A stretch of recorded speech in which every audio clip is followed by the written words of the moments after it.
దాంట్లో పెట్టడం జరిగింది. అసలు ఈ సంపద వేద సంపద. అందుకోసమే భారతదేశాన్ని వేదాలకు పుట్టింది అంటారు. కానీ నేడు మన హిందూ సమాజం కూడా ఇటువంటి మంచి మంచి గ్రంథాలను ఎవరు కూడా చదవడం లేదు. అందుకోసమే ఈనాడు ఈ దుస్థితి దాపరించింది.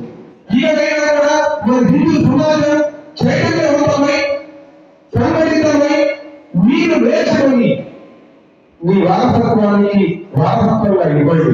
ఆస్తులు అంతస్తులు కాదండి, సాంస్కృతిక వారసత్వాన్ని ఇవ్వండి, సాహిత్యాన్ని అందించండి.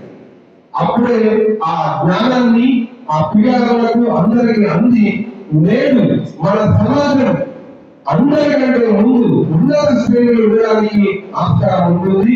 ఆ దిశగా అందరూ ఈనాటి నుంచి అడుగులు వేస్తారని ఆశిస్తూ మీరందరి ముందు మరొక చిన్న సాంస్కృతిక కార్యక్రమాన్ని నిర్వహించవలసిందిగా కోరుతున్నాను.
యాడికి పోతావు ఎల్లమ్మ ఇగల తల్లిగా ఎల్లమ్మ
శ్రీరామని భక్తుడవై